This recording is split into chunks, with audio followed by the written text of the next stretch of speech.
Parece que estamos creando la sana costumbre en estos vídeos de empezar cada uno de los vídeos teniendo que corregir algo del vídeo anterior. En concreto, en el último vídeo yo estuve hablando mucho de buscar un personalismo matemático. Pero a poco que le deis un par de vueltas a esto, personalismo matemático es una filosofía acompañado de matemáticas. A mí me gusta mucho la filosofía y de hecho si a vosotros os apetece, podríamos alguna vez profundizar y podría dedicar otras partes del canal para profundizar en temas filosóficos. Ahora, sin embargo, yo en lo que me centro es en matemáticas. O sea, verdaderamente mi intención es que este canal sea un canal de matemáticas acompañado de filosofía, por lo que nosotros no buscamos un personalismo matemático, sino unas matemáticas de carácter personalista, que no es lo mismo. Y bueno, ese sería como la corrección así un poco superficial.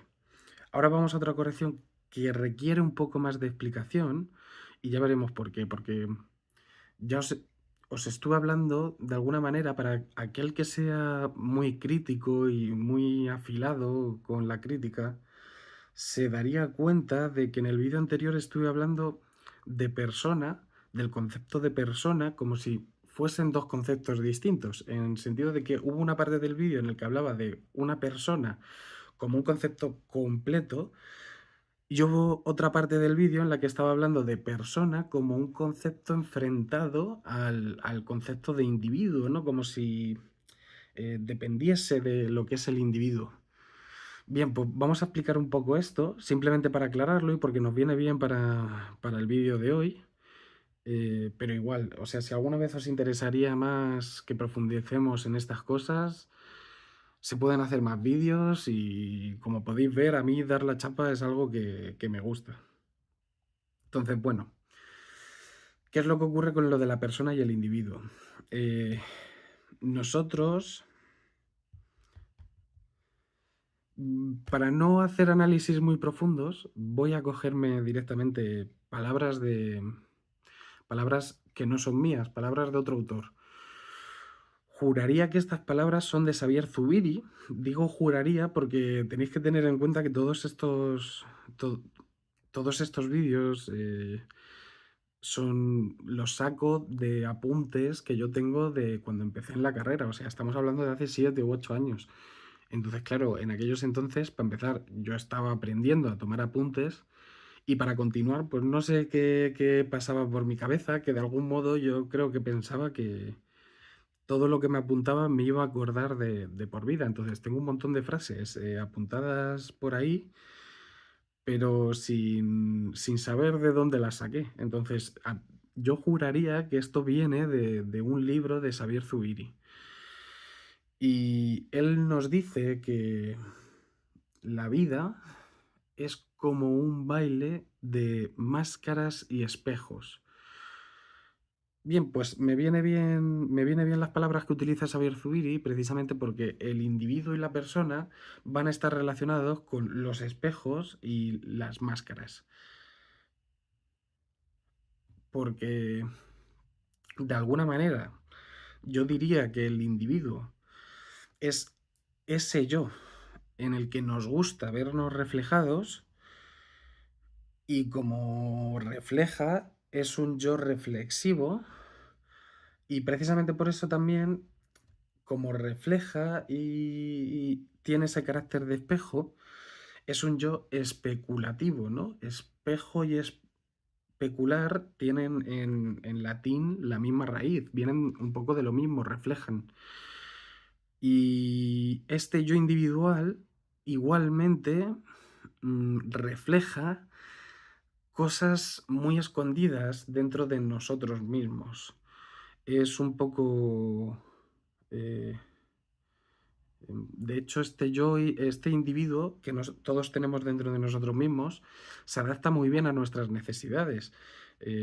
Toda esa capacidad, digamos, de cambiarnos de chaqueta, que se suele decir, o de cambiar de forma de pensar, suele tener mucho que ver con el individuo, porque el individuo es capaz de asumir grandes contradicciones en sí mismo. De hecho, gran parte del individuo se va a basar en asumir contradicciones. Por otro lado, claro, si el individuo tiene relación con los espejos, con ese yo en el que nos gusta vernos reflejados, la persona tiene más bien que ver con las máscaras. Y esto es mucho más evidente. O sea, cualquiera que sepa un poco del teatro de la antigua Grecia sabrá que las personas son las máscaras que se ponían los actores de teatro en la antigua Grecia. Es decir, que la persona es un yo más material con el que el actor, el que va a hacer, el que va a representar un papel, se presentaba ante su público, ¿no? Esta máscara funciona en dos sentidos, porque yo me puedo poner una máscara para darme a conocer a otros y del mismo modo yo me puedo poner máscaras para conocer a otros.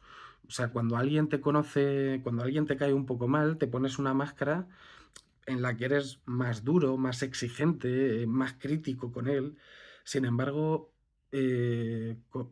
vas a hablar con alguien a quien quieres y que es ya muy cercano a ti y te pones otra máscara distinta y las palabras de esa persona cercana, pues no te dedicas a criticarlas ni a sacarle un poco la navajilla por cualquier cosa que diga, ¿no? Le toleramos más al ser amado.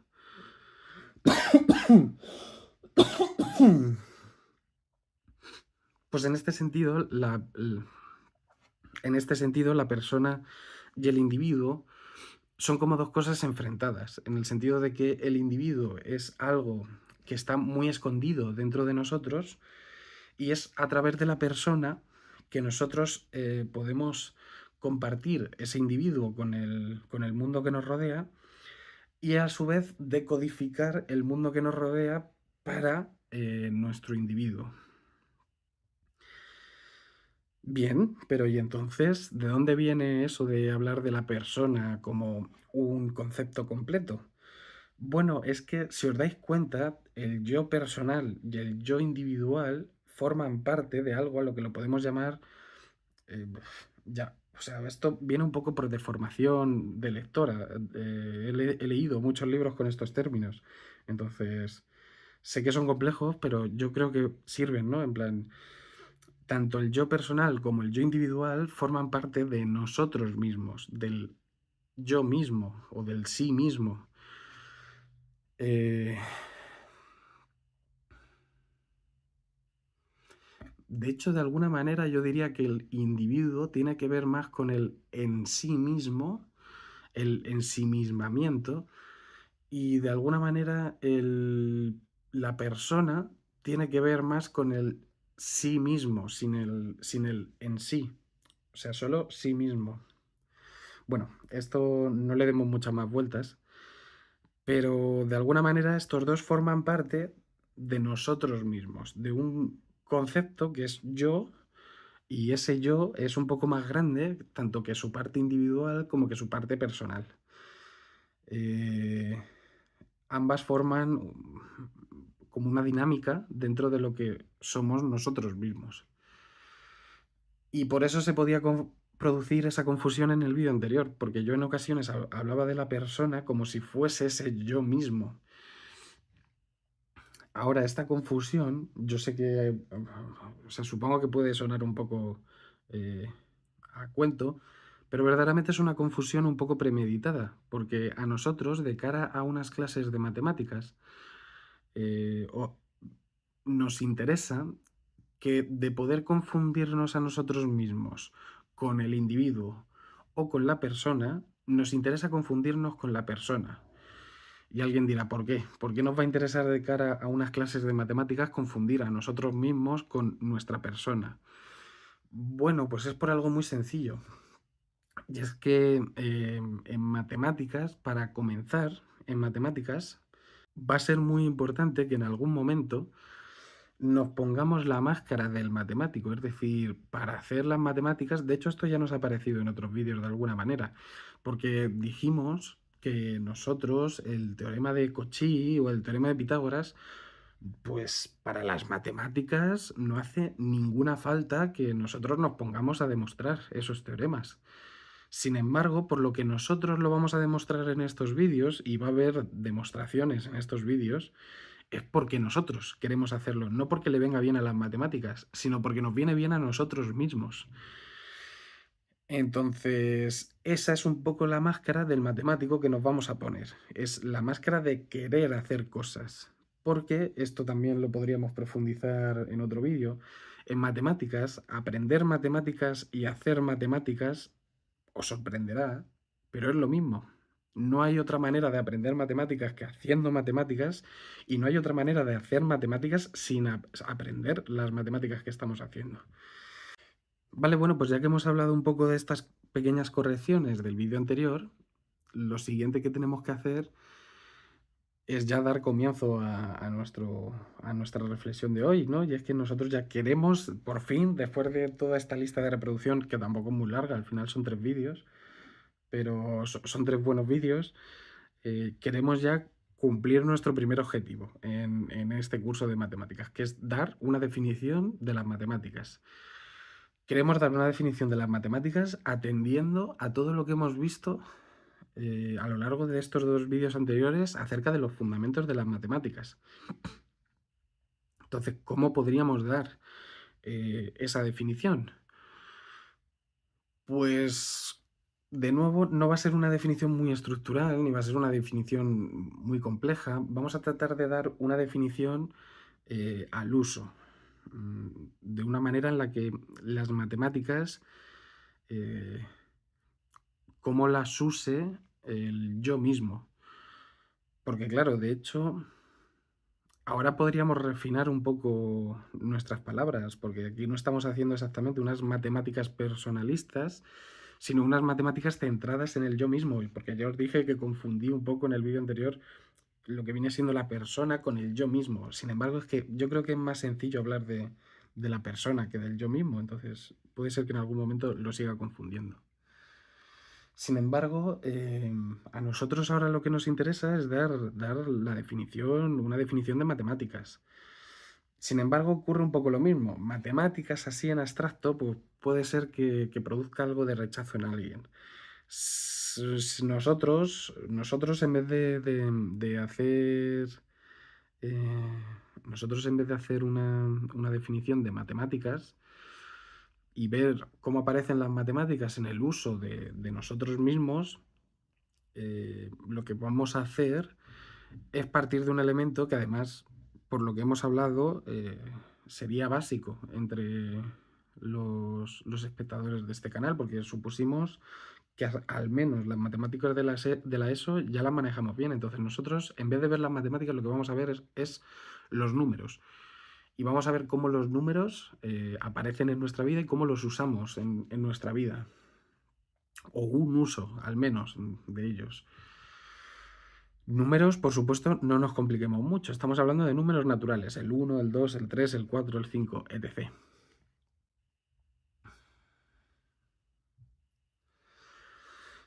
Para empezar un poco este camino, desde el yo mismo, tenemos que dar un pasito más.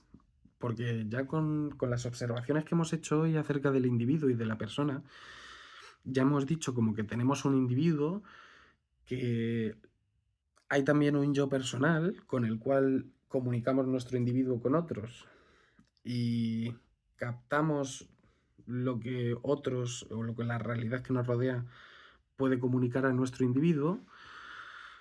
Pero claro, esta persona se pone una máscara u otra dependiendo de lo que le rodea, es decir, respondemos a todo lo que nos rodea. Y es que a esa cosa que nos rodea, a todo esto que nos rodea, también recibe un nombre muy, muy importante y que nos irá apareciendo porque el realismo también va a ser importante para mí en el desarrollo de las matemáticas. Y efectivamente, esta es la realidad en la que vivimos, ¿no? Nosotros nos ponemos una máscara u otra atendiendo a la realidad que nos rodea.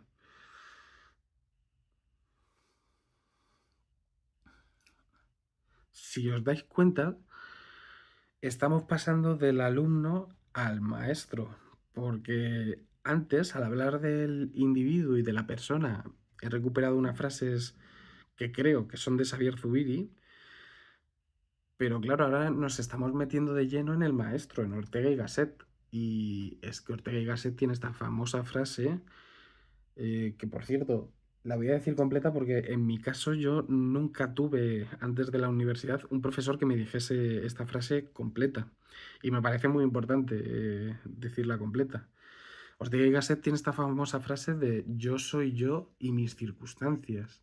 Y si no las salvo a ellas, entonces no me salvo yo. Esta frase es muy importante porque ya deja entrever aquello que nosotros también estamos viendo, y es que partimos de un yo que tiene su parte personal, su parte individual, o al menos esas son las partes que nos ha interesado a nosotros, mm, pero además hemos dicho que ese yo personal actúa dependiendo de la realidad que le rodea, de las circunstancias que le rodean. Por eso nosotros cuando partimos del yo mismo y hacemos unas matemáticas centradas en el yo mismo, pues no quiere decir que estemos como cogiendo a una persona y sacándola del mundo real a imaginarnos sus circunstancias, sino que se trata de que nos centremos en una persona real, en una persona que está dentro de sus circunstancias, sin quitarla de sus circunstancias. No podemos quitar a una persona de sus circunstancias. Bien, pues cuando nosotros mismos interactuamos un poco con nuestras circunstancias, lo primero que observamos es que vivimos en un mundo con al menos una alta componente material. Vivimos en un mundo lleno de materia. Claro, nosotros miramos a nuestro alrededor y vemos la materia que hay que nos rodea. eh, Tocamos cosas y nos producen distinto tacto dependiendo de la materia de la que se componen. Los distintos objetos que hay a nuestro alrededor, pues si nos los metemos a la boca, la combinación entre la saliva y el masticar de nuestros dientes nos va a producir distintos sabores dependiendo de la materia que nos hayamos metido en la boca.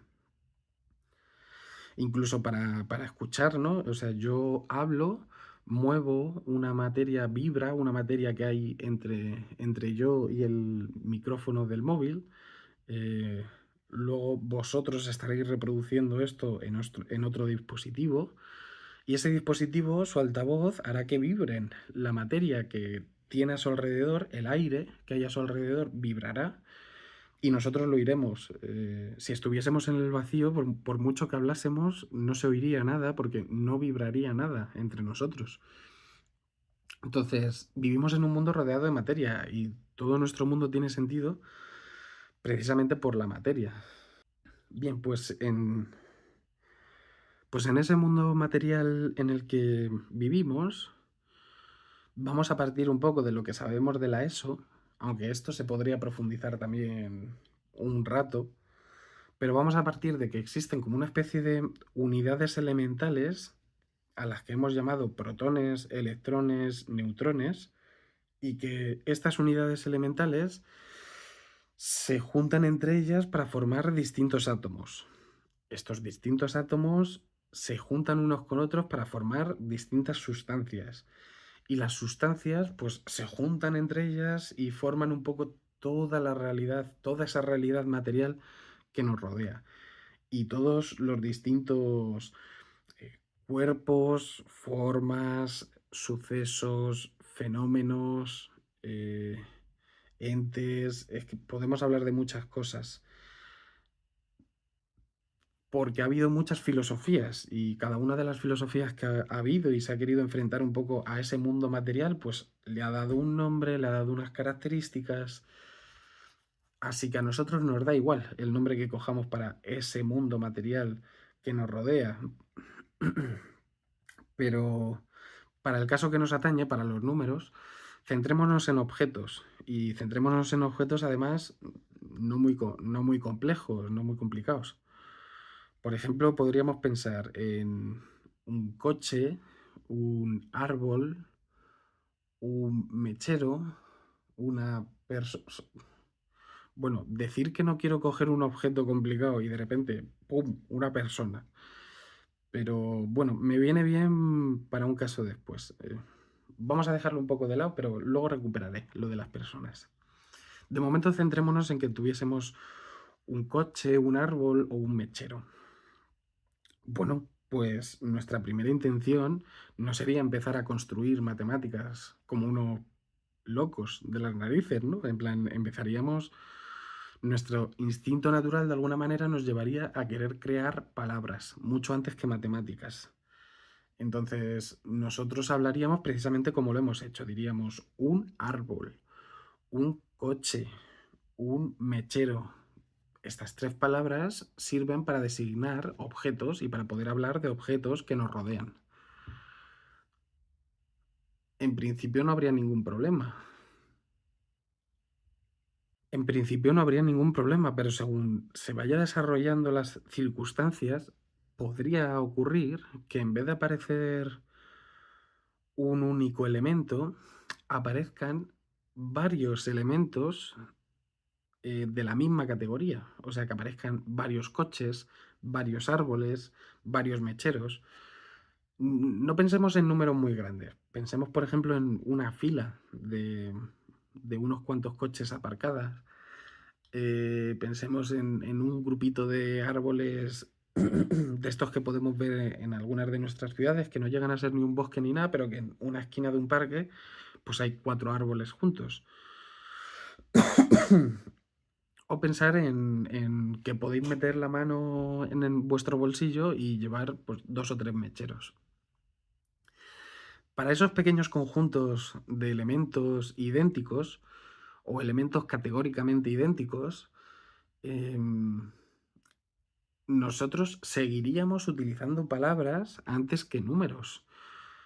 De hecho, en este caso, la mayor prueba es nuestros propios lenguajes. Si os fijáis en todo el lenguaje natural, me da igual el idioma, existen un montón de palabras para hacer referencia, pues por ejemplo, a dos.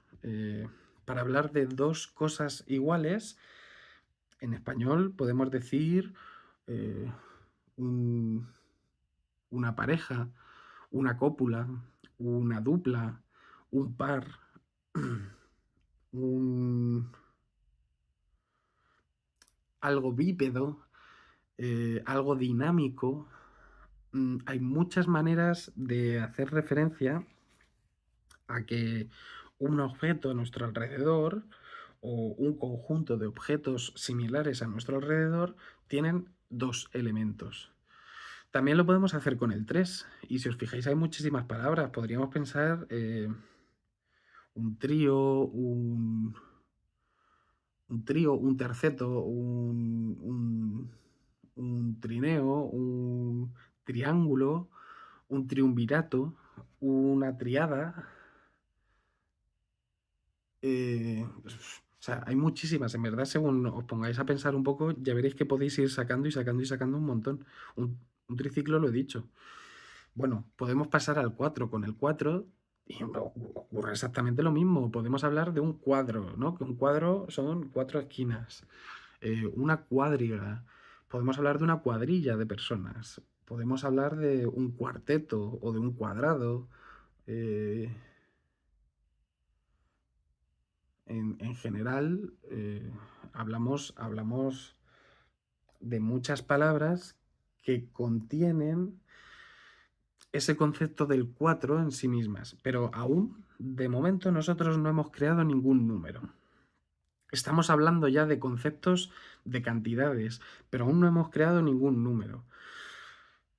Y nuestra tendencia seguiría siendo construir estas palabras. De hecho, esto es así bueno, nosotros tenemos la palabra hecatombe. Hecatombe viene de heca, 100, tombe, bueyes. Esta es una palabra de la antigua Grecia, claro, porque hecatombe sirve para hablar de una gran desgracia. Bueno, pues qué mayor desgracia que se te mueran 100 bueyes. Además, creo que tiene que ver con temas de sacrificios que hacían en la antigua Grecia los dioses y demás.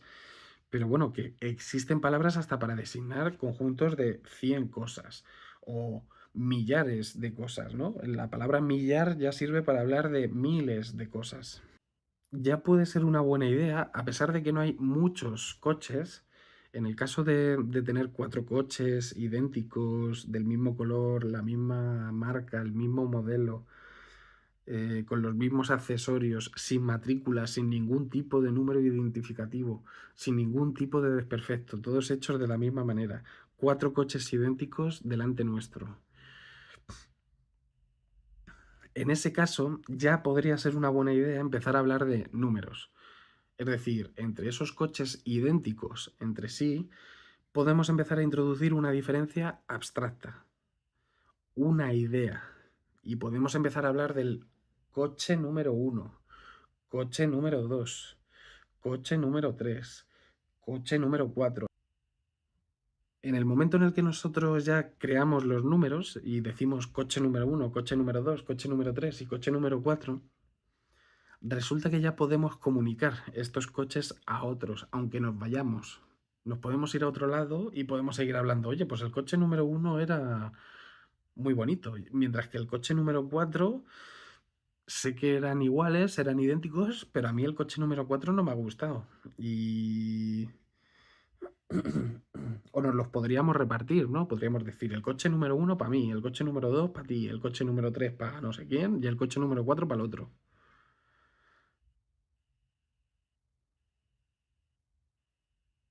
Al final introducimos diferencias abstractas para distinguir elementos que entraban en la misma categoría, que eran idénticos para nosotros. Ahora, un caso que ya no es tan complejo y no es tan difícil de imaginarse por el mundo en el que vivimos, es la saturación, ¿no? O sea, imaginar ahora que no tengáis una fila de coches delante vuestra. Imaginaos que tenéis un parking de siete plantas lleno de coches hasta arriba y que tenéis que contar uno por uno todos los coches. Pensar ya no en un conjunto de 4 arbolitos que están ahí en la esquina del parque, pensar en un bosque y que tenéis que contar todos los árboles. No penséis en los 3 mecheros que tenéis metidos en el bolsillo del pantalón. Pensad en que tenéis un tren de mercancías lleno hasta arriba de mecheros para contar.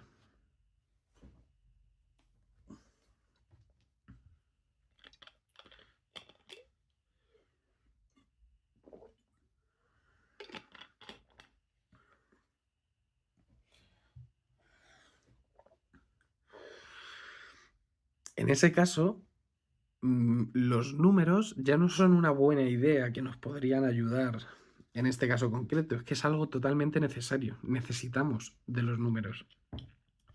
Sin los números no podríamos, o sea, ahí nos volveríamos locos. O sea, la única opción ya sería empezar a crear palabras sin sentido, ¿no? En plan, empezar a llamar a cada coche distinto, pues a B, a C, a D. ¿Me explico? O sea, sería empezar a hacer combinatoria, por lo cual volveríamos a hacer matemáticas, aunque no lo creáis. Pero esa sería la opción, empezar a crear palabras un poco random, un poco que no tengan por qué tener mucho sentido. Entonces,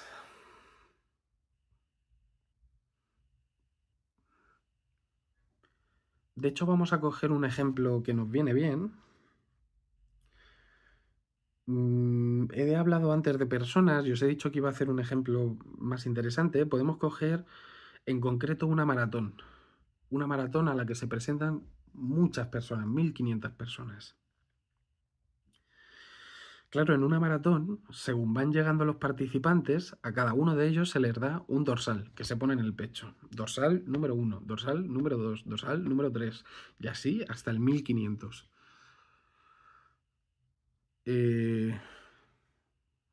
Pero no solo usamos los números para contar.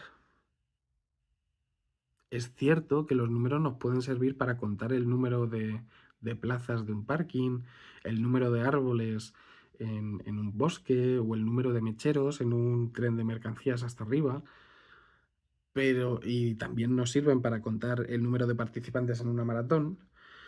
Ahora, sin embargo, en una maratón, cuando pasa el tiempo y va terminando la carrera, los corredores van llegando a la meta. Y nosotros decimos, el dorsal número 7 ha llegado el primero, el dorsal número 1023 ha llegado el segundo, el dorsal número 1111 ha llegado el tercero.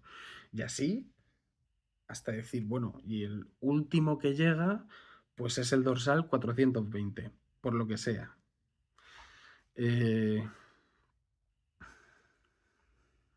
Hemos utilizado los números para contar los participantes y luego hemos vuelto a utilizar los números para ordenar. Estos son los dos usos más básicos que nos vienen de las matemáticas. Estos son los números cardinales y los números ordinales. Esto ya no es algo que hayamos dado en la ESO, es que es algo que conocemos desde primaria, ¿no? Los números cardinales, los números ordinales. Y podríamos hacer lo mismo con el resto de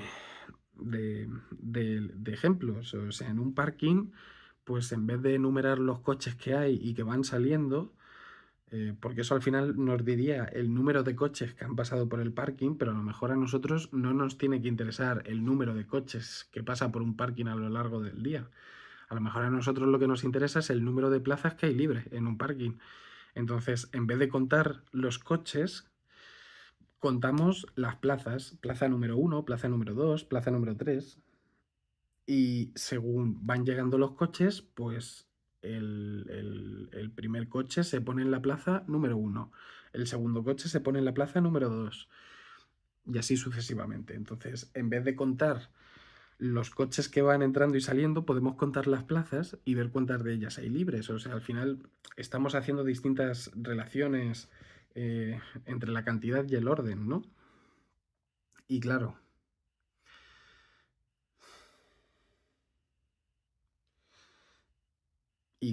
esto que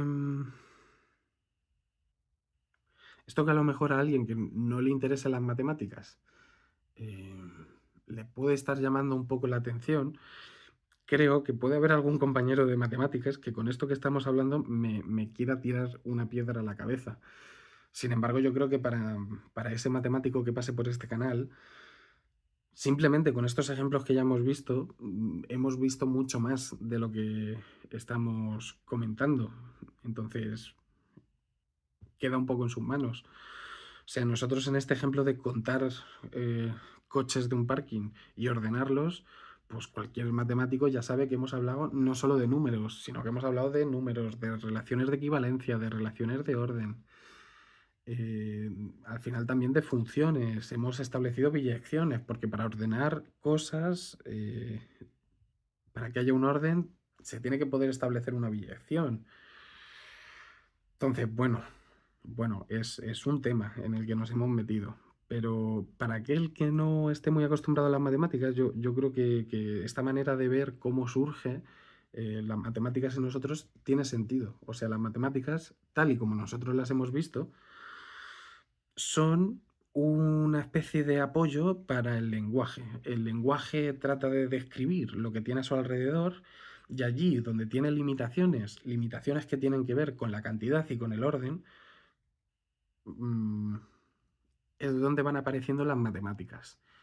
Las matemáticas que tal y como hemos visto, mm, no se dedican tanto a decir lo que son las cosas, sino que se dedican a introducir una serie de diferencias abstractas entre ellas y a partir de esas diferencias abstractas podemos profundizar en lo que sabemos de esas cosas.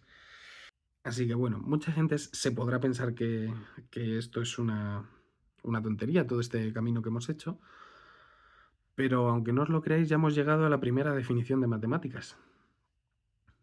¿Cuál es? Bueno, pues las matemáticas, si nos fijamos un poco en cómo han surgido los números en este ejemplo, y si nos fijamos cómo han surgido los números en este ejemplo, y además yo os he dicho que esto lo podríamos llevar, si fuésemos matemáticos, a otros ejemplos, a relaciones de equivalencia, a relaciones de orden y a muchas otras cosas, Las matemáticas en un primer momento surgen como un apoyo al lenguaje, ¿no? Hemos dicho, las matemáticas las utilizamos. El primer ejemplo que pusimos donde nos surgían las matemáticas era en 4 coches que eran idénticos entre sí. Nosotros siempre partimos de algo que ya conocemos. Esto es algo bueno. Las matemáticas estudian cosas que ya conocemos. Ahora, ¿cómo estudian esas cosas las matemáticas? Pues las estudian introduciendo diferencias abstractas, diferencias complejas, llamarlo como queráis. Estudiando estas diferencias abstractas que introducen las matemáticas, entonces nosotros comprendemos lo que ya sabíamos, pero de una manera más profunda. Fijaos que nosotros hemos puesto el ejemplo de los 4 coches que son idénticos. 4 coches idénticos. Como sabemos lo que son coches idénticos, a nosotros nos gustaría poder hablar de ellos mejor y con más comodidad. Y hemos introducido entre ellos la diferencia de los números. Coche número 1, coche número 2, coche número 3, coche número 4. Y esto nos permite hablar de esos coches que ya conocemos, que tenemos delante nuestro, pero nos permite hablar de ellos de una manera mucho más cómoda y mucho más sencilla. Bien.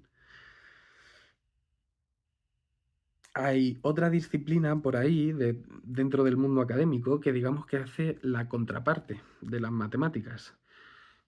Y para cualquiera que hayáis ido siguiendo un poco este canal, pues lo va a tener claro, ¿no? La filosofía. La filosofía y las matemáticas juegan para mí dos papeles no, no contradictorios, no enfrentados, en el sentido de que estén enfrentados a muerte.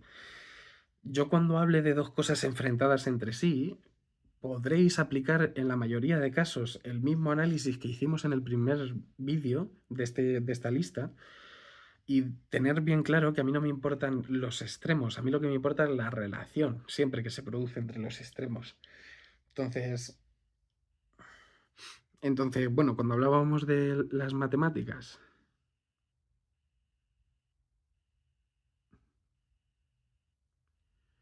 y la filosofía como dos extremos, a mí precisamente lo que me va a interesar es la relación que se produce entre ellos. Y es que las matemáticas, hemos dicho, parten de cosas que conocemos, introducen diferencias abstractas y así podemos profundizar en lo que ya conocemos. Y sin embargo, la filosofía también parte de lo que conocemos, pero en la mayoría de ocasiones no parte desde lo que ya sabemos seguro, sino desde los límites de lo que sabemos. La filosofía comienza donde las ciencias terminan un poco y a partir de ahí echa a andar y comienza a introducir no diferencias abstractas, sino unidades abstractas. O sea, allí donde las matemáticas trata de diferenciar unas cosas de otras, la filosofía quiere acercar unos conceptos a otros para poder entenderlos mejor y así seguir progresando en nuestro camino hacia lo desconocido. Dicho de otra manera, el conocer para mí se puede interpretar desde dos formas distintas. Son duales las dos, funcionan igual al final, pero se enuncian de manera distinta. Uno cuando conoce, si nosotros partimos de lo que conocemos, pues cada vez podemos conocer más. Por otro lado, si partimos de lo que desconocemos, entonces, según vamos aprendiendo más, también es cierto que nos queda menos por desconocer. O sea, cada vez desconocemos menos. Estos dos movimientos son similares, son colegis y se chocan el brazo, se codean uno con el otro. Uno de esos movimientos para mí tiene que ver especialmente con las matemáticas y otro de ellos especialmente con la filosofía. Y esto ya nos lleva pues a una definición, es una definición inicial, ya lo hemos dicho varias veces, no os penséis que esta definición nos va a durar hasta el final de los tiempos, pero sin embargo ya os digo yo que esta definición la arrastraremos mucho más de lo que os pensaréis. O sea, esta definición va a ser cambiada y va a ser superada, pero el hecho de que sea superada no quita que vamos a seguir arrastrando durante mucho tiempo esta definición. En concreto, para mí, las matemáticas es el estudio de lo que conocemos. es el estudio de lo que conocemos y la filosofía el estudio de lo desconocido. Eso en su versión más simplista. Pero además nosotros hemos añadido hemos dicho que íbamos a hacer una definición de uso y hemos añadido ciertas características por el uso que hacemos de ambas. Entonces, las matemáticas estudian lo conocido introduciendo diferencias abstractas. La filosofía se acerca a lo desconocido tratando de incluir unidades abstractas. Sí, uniones abstractas. Es por esto mismo que la filosofía admite la poesía dentro de sí, mientras que las matemáticas tiene cierta poesis, pero no. O sea, verdaderamente las matemáticas no vamos a poder hacer poesía. En la filosofía sí, porque precisamente la filosofía para acercarse a lo desconocido hemos dicho que introduce abstracciones que unifican cosas distintas. Bien, pues esto, donde estáis hartos de verlo, es en la poesía. O sea, que, bueno, quien lea o haya leído poesía, de hecho, bueno, los que vengáis de la ESO y de bachillerato sí que estáis obligados a tener que leer algo de poesía. Pues si os fijáis en esas poesías, se usa un elemento básico, ¿no? Que es la metáfora. Y la metáfora sirve precisamente para unir dos ideas que están alejadas. O sea, por ejemplo, yo recuerdo, pues en Lorca hay muchos poemas en los que la luna viene a simbolizar la muerte. ¿Tienen alguna relación la luna con la muerte? No, pero metafóricamente podemos encontrar esa relación entre la luna y la muerte. Eso se hace en la poesía, esa relación. En las matemáticas, no. En las matemáticas, para ver esa relación, habría que demostrarla. Y una demostración es lo que le quita toda la magia, digamos, a una metáfora. O sea, la matemática no te sorprende y la filosofía sí. De hecho, esto es algo que dice Wittgenstein, ¿no? Wittgenstein decía mucho esto de si tú lees una demostración y te sorprende, es que no has entendido la demostración. Porque como decíamos muy al principio, las matemáticas al final son muy evidentes.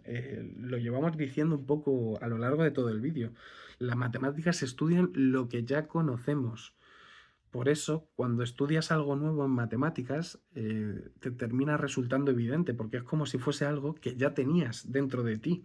Lo que pasa es que estás aprendiendo a cómo llegar a ello. Sin embargo, con la filosofía, pues se va tanto hacia lo desconocido y que incluso ese es uno de los mayores problemas, ¿no? De la filosofía, en plan, no tener control sobre la poesía en ocasiones que hay y convertir la filosofía pues en un simple misticismo. O sea, al final yo he escuchado a muchos filósofos meterse con los libros de autoayuda, pero al final los libros de autoayuda son filosofías, por mucho que a los filósofos no les guste. Yo también creo que la filosofía que te sueles encontrar en los libros de autoayuda no ayuda y que no es una filosofía deseable. Ahora, si el contenido de los libros de autoayuda los tuviésemos que meter en una de las dos disciplinas, desde luego no va a ser en matemáticas. Es como los libros de espiritualidad. No son libros de matemáticas. Los podrás meter en filosofía si quieres, pero cuidado.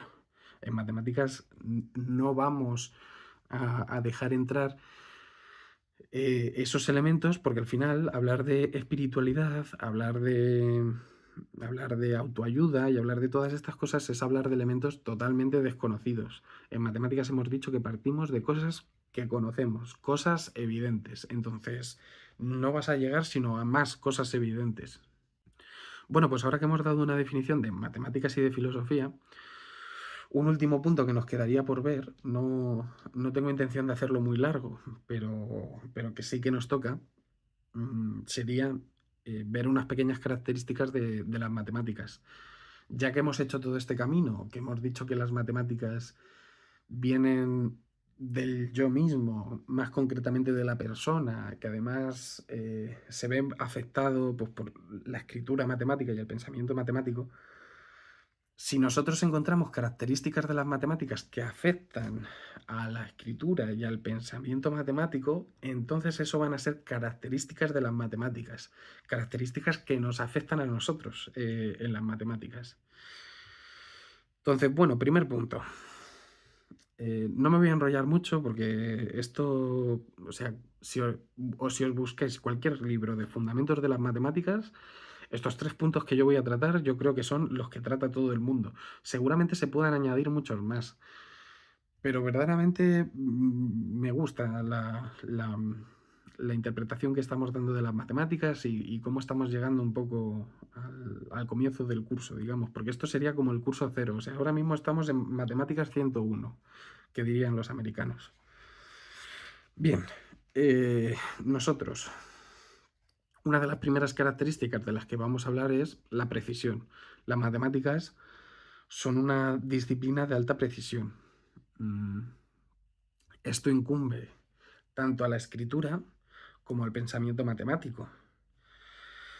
La escritura matemática es de alta precisión porque, y aquí es donde entra toda la reflexión que hemos hecho al principio de que me interesa más la persona que el individuo. Nosotros, para empezar a escribir matemáticas, tenemos que aprendernos unas normas, unas reglas de matemáticas, unas reglas a la hora de escribir matemáticas. Del mismo modo que para escribir un lenguaje tienes que conocer su sintaxis. Pues lo mismo ocurre con las matemáticas. Para poder escribir matemáticas tienes que saber cómo se escriben las matemáticas. Esto es lo primero.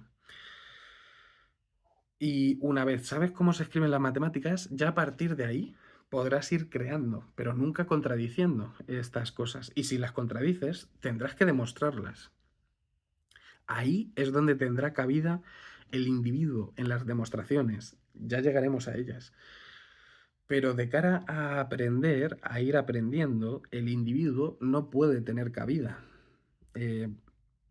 Primero tenemos que aprendernos las reglas. Yo, por ejemplo, me acuerdo de un alumnito que tenía, es un chico de la ESO y estaban viendo por primera vez las potencias, las propiedades de las potencias y demás. Entonces, él estaba haciendo una multiplicación de potencias con misma base y distinto exponente. Supongamos 7 al cubo por 7 al cuadrado. Bien, pues esto para cualquiera de nosotros que se nos puede hacer ya muy evidente que es 7 a la quinta, pues este chico no se sabía las propiedades de las potencias, entonces se lanzó a hacer una operación un poco aleatoria. Él, en vez de sumar los exponentes, por un lado sumaba las bases y por otro lado multiplicaba los exponentes. Entonces, claro, para él 7 al cubo por 7 al cuadrado era lo mismo que 14 a la sexta. O sea, una locura, era una auténtica locura lo que el chico ponía. Cuando yo decía que eso no es así, el chico me miraba, me decía, pero profe, es que tiene mucho más sentido cómo yo lo estoy operando que cómo tú lo estás operando. Y claro, a mí se me vino el mundo abajo, en plan, hostias, pues tienes razón, a lo mejor para él es mucho más... Claro, el problema es dejar entrar al individuo antes de tiempo. Antes de empezar a transformar las matemáticas y a ver lo que es mejor y lo que sería más razonable para las matemáticas, nosotros ese yo individual le tenemos que dejar un poco de lado y en tanto que personas tenemos que ponernos la máscara de hacer matemáticas y aprendernos las propiedades. Por otro lado, hemos dicho que la escritura matemática es una escritura de precisión porque te tienes que ajustar precisamente a las reglas de escritura matemática, pero además el pensamiento matemático es un pensamiento de precisión porque sus resultados son altamente precisos. Al final, la resolución de un problema es como la puesta en marcha de un pensamiento matemático que da un resultado. Y el resultado de esos pensamientos matemáticos son también altamente precisos. Si algo sabemos de las matemáticas es que podemos hacer cálculos con una aproximación infinita. Y de cometer errores, incluso podríamos calcular la estimación del error. Entonces, mucho cuidado con esto en las matemáticas porque la precisión afecta a la escritura, afecta al pensamiento matemático, entonces nos afecta a nosotros como matemáticos. y tenemos que tener en cuenta siempre la precisión. Debe de ser uno de los conceptos que debamos manejar por ahí. Bien. Otro sería la abstracción, pero claro, aquí, si con la precisión ya era un poco arrogante, asignar la precisión como una característica de las matemáticas, definir la abstracción como una característica de las matemáticas, pues aquí ya sí que muchos se me van a lanzar a la cabeza, ¿no? En plan, toda disciplina académica hace abstracción, todo trabajo intelectual hace abstracción y todas las personas hacemos uso de abstracciones. Sin embargo, las abstracciones de las matemáticas sí que van a tener una serie de características un poquito más particulares, ¿no? Y esto ya lo hemos ido diciendo. La abstracción de las matemáticas se centra concretamente en la cantidad y en la forma. Es cierto que a nosotros, a lo largo de este vídeo, que nos hemos centrado en cosas, hemos dicho, más básicas, como los números, nos ha parecido la cantidad y el orden. Pero si os paráis a pensar un momento en el orden, lo que a nosotros nos interesa del orden no es una única manera de ordenar las cosas, sino las formas de ordenar un conjunto de objetos, las distintas formas que hay de hacerlo. Entonces, como os digo, la abstracción de las matemáticas se centra en la cantidad y en la forma. Además, aquí yo creo que no tiene mucho sentido pararse a analizar la abstracción en la escritura matemática es evidente y la abstracción en el pensamiento matemático también es muy evidente. Entonces, es evidente que esto afecta a la escritura y al pensamiento matemático. Lo que no es tan evidente es esto, ¿no? En plan, uno de los rasgos de la abstracción matemática es que se centra en la cantidad y en las formas. Una segunda propiedad de las abstracciones matemáticas es que se encadenan entre sí. ¿Habéis visto ay, ¿cómo se llama? Ahora no me sale el nombre. El Megazord y todos estos muñecos de las series de los 90, los Power Rangers y los Transformers, que de repente salía como un bicho gigante que se compone por los cuerpos de los demás, que se juntan entre sí. Bien, pues las abstracciones matemáticas hacen un poco esto. Las abstracciones matemáticas empiezan a juntarse unas con otras, unas con otras, unas con otras, y al final terminas teniendo el Mega Optimus Prime, una abstracción matemática tan compleja que es muy difícil de pillar, solo es apta para matemáticos. Y esto es una de las propiedades, ¿no?, de las abstracciones, que se van a encadenar en una escalera de abstracción y complejidad cada vez mayor. Esto lo podríamos decir con respecto a la abstracción en el pensamiento matemático. Sin embargo, la abstracción en la escritura matemática tiene otra funcionalidad, porque en la escritura matemática la mayor de las abstracciones va a servir por lo general para hacer un atajo, para algo que nosotros hacíamos de una manera mucho más larga y mucho más complicada, hacerlo de una manera directa. Pensar, por ejemplo, en algo que hemos dicho a lo largo de este vídeo, que es las palabras. Hemos dicho que antes de empezar a crear números, nosotros crearíamos palabras y hemos puesto aquí una lista de palabras ya bastante grande. Hemos hablado de dúos, duplas, parejas, pares, ternas, tríos, cuádruplas, cuádrigas, hecatombes. Hemos hablado de muchas cosas. ¿Y qué tal si en vez de crear tantas palabras y perder tanto tiempo creando palabras, hacemos una forma de escritura que ataje y que sea igual para todos y que sea sencillo? Porque a día de hoy nosotros no nos hace falta crear palabras tan complicadas. Podemos hablar del 1, 2, 3, 4, 5, podemos hablar ya de números. Un ejemplo que me viene en este sentido es Arquímedes. Arquímedes es famosísimo en la historia de las matemáticas. Y Arquímedes tiene un libro que es El Arenario, ¿no? O El Arenal, o el Hombre de la Arena, no sé cómo se llama exactamente, pero juraría que es El Arenario. Y en ese libro Arquímedes pretendía contar el número de granos de arena que caben entre la Tierra y la esfera de la Luna, la esfera en la que se mueve la Luna. Es decir, como tratar de contar la cantidad de tierra que cabe entre la Tierra y la cantidad de granitos de arena que cabe entre la Tierra y la Luna.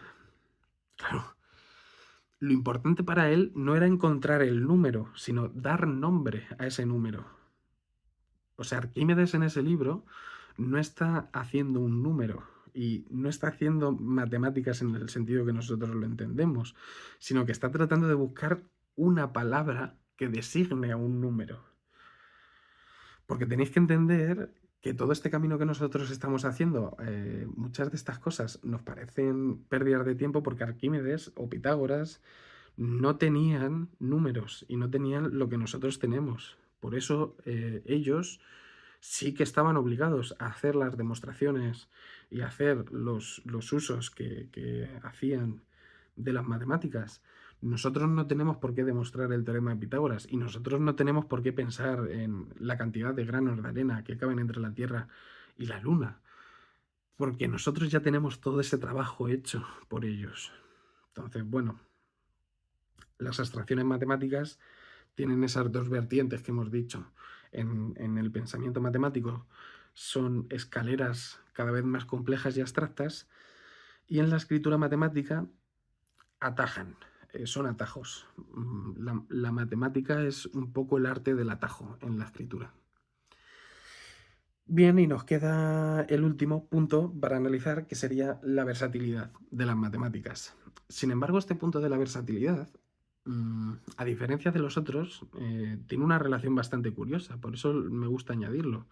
Y es lo único, yo creo, que yo tengo que añadir con respecto a otros autores que yo al menos conozca.